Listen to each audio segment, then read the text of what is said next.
Selamat siang untuk kita semua. Ya, di sini dengan saya Daniel Motobaraza dengan NIM 190305 dengan jurusan Negeri Distrik Kelapa Sawit. Di sini saya akan menjelaskan beberapa tentang teknologi pengolahan limbah industri sawit. Yang pertama itu tujuan. Adapun secara umum tujuan dari pembelajaran ini adalah yang pertama itu mahasiswa mampu memahami sistem pengolahan lingkungan industri. Yang kedua, mahasiswa mampu memahami karakteristik, sifat dan potensi limbah dan industri dari industri. Yang ketiga itu mahasiswa mampu memahami prinsip dasar, metode serta teknik pengolahan limbah di industri. Yang terakhir juga mahasiswa mampu memahami dampak-dampak dari kegiatan industri. Masuk ke slide berikutnya, tentang pengertian limbah. Ada beberapa pengertian menurut dari ahli-ahli. Pertama itu menurut Metcalfe and Eddy. Menurut dia berisi seperti kombinasi dari sampah cair, air tanah, air permukaan dan air hujan yang mungkin ada. Menurut dengan airless and still, cairan dari RT, industri dan tempat lainnya yang bisa mengandung zat-zat yang dapat membahayakan kehidupan dan gangguan kelestarian. Di sini ada juga komposisi air limbah. Yang pertama itu sewage. Sewage ini dialirkan dengan dua cabang. Itu cabang pertama itu water dengan 99,9%, satu solids dengan 0,1%.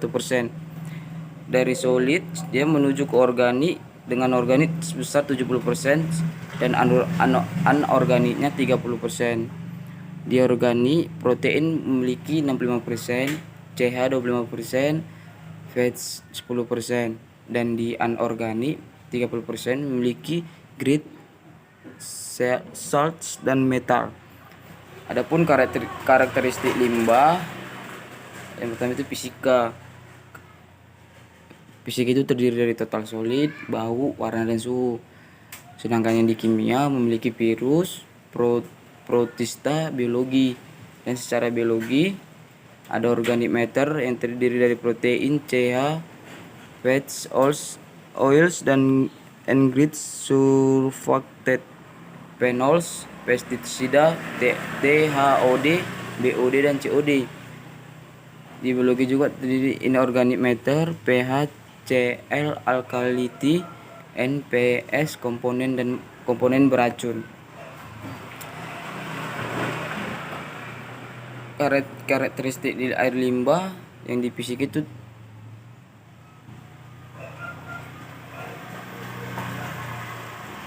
jenis-jenis limbah.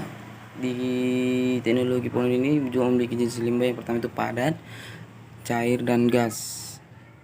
Penjelasan dari jenis limbah cair yaitu jenis limbah yang pertama adalah limbah cair. Limbah cair ini juga dikenal sebagai entitas pencemar air yang berbentuk cair. Contoh dan cara penanganan limbah air. Yang pertama, limbah air ini sifatnya ada yang berbahaya dan ada pula yang dinetralisir secara cepat. Yang kedua, limbah industri yang berbahaya yang dibuang langsung ke saluran seperti ekosistem sungai, laut maupun selokan tanpa dinetralisir terlebih dahulu, pada akhirnya akan mencemari saluran-saluran tersebut sehingga akan menyebabkan ekosistem air menjadi rusak, bahkan banyak kehidupan yang akan mati di bawahnya. Baru contoh yang terakhir, contohnya sisa pewarna pakaian cair, sisa pengawet cair, limbah tempe, limbah tahu, kandungan besi pada air, kebocoran minyak di laut, serta sisa-sisa bahan kimia yang lainnya. Penjelasan limbah padat. Pertama itu, limbah padat merupakan buangan dari hasil-hasil industri yang tidak terpakai lagi, yang berbentuk padat, lumpur maupun bubur yang berasal dari suatu proses pengolahan ataupun sampah yang dihasilkan dari kegiatan industri serta dari tempat-tempat umum. Yang penjelasan yang kedua, limbah padat seperti ini apabila dibuang di dalam air pastinya akan mencemari air dan dapat menyebabkan makhluk hidup yang tinggal di dalamnya akan mati. Sementara apabila dibuang di wilayah daratan tanpa adanya proses pengolahan, maka akan mencemari tanah di wilayah tersebut. Beberapa contoh dari limbah industri padat antara lain adalah plastik, kantong sisa pakaian, sampah kertas, kabel listrik, bubur-bubur sisa semen, lumpur-lumpur sisa industri, dan lain sebagainya. Dan ada juga jenis limbah yang berbentuk limbah gas yang memiliki arti merupakan limbah yang disebabkan oleh sumber alami maupun sebagai hasil aktivitas manusia yang berbentuk molekul-molekul gas dan pada umumnya memberikan dampak yang buruk bagi kehidupan makhluk hidup yang ada di dalam bumi. Yang penjelasan kedua, limbah gas membentuk gas. Oleh karena itu, bentuknya limbah pabrik gas ini biasanya mencemari udara-udara. Beberapa contoh limbah gas ini antara lain adalah pembocoran gas, pembakaran pabrik, asap pabrik, sisa-sisa produksi, dan lain sebagainya.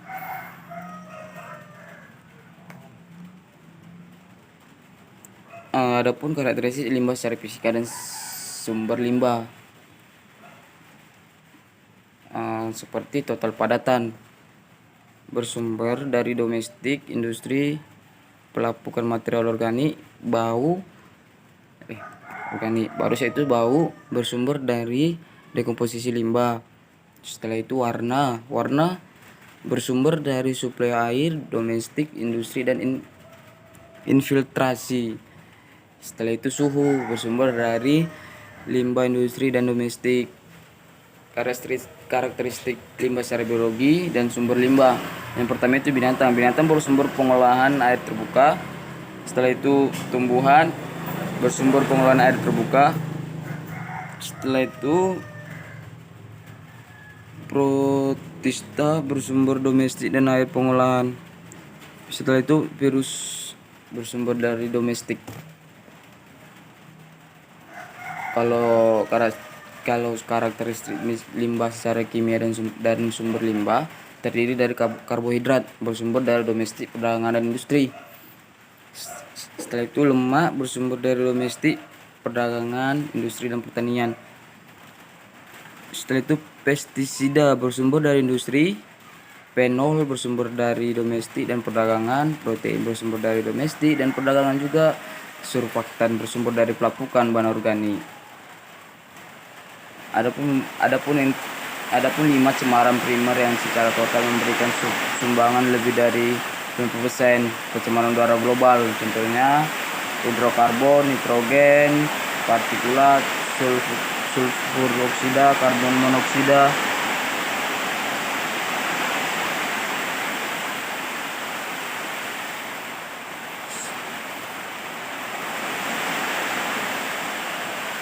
Adapun limbah B3, bahan beracun. Limbah B3 yang memiliki arti sisa suatu usaha atau kegiatan yang mengandung bahan-bahan berbahaya dan beracun yang karena sifatnya konsentrasinya maupun jumlahnya baik secara langsung maupun tidak langsung dapat mencemarkan, merusak, dan dapat membahayakan lingkungan hidup, kesehatan, kelangsungan hidup manusia dan juga makhluk hidup lainnya. Karena di limbah B3 ini memiliki beberapa karakteristik. Yang pertama itu mudah meledak atau eksplosif. Limbah mudah meledak adalah limbah yang pada suhu dan tekanan standar dapat meledak karena dapat menghasilkan gas dengan suhu dan tekanan tinggi lewat reaksi fisika atau kimia sederhana. Baru yang kedua itu pengoksidasi atau oxidizing. Limbah pengoksidasi adalah limbah yang dapat melepaskan panas karena teroksidasi sehingga menimbulkan api saat bereaksi dengan bahan lainnya. Setelah itu mudah menyala atau flammable. Limbah yang memiliki sifat mudah sekali menyala adalah limbah yang dapat terbakar karena kontak dengan udara, nyala api, air, atau bahan lainnya. Setelah itu beracun atau moderately toxic. Limbah beracun adalah limbah yang memiliki atau mengandung zat yang bersifat racun bagi manusia atau hewan sehingga menyebabkan keracunan, sakit, atau kematian baik melalui kontak pernapasan, kulit maupun mulut.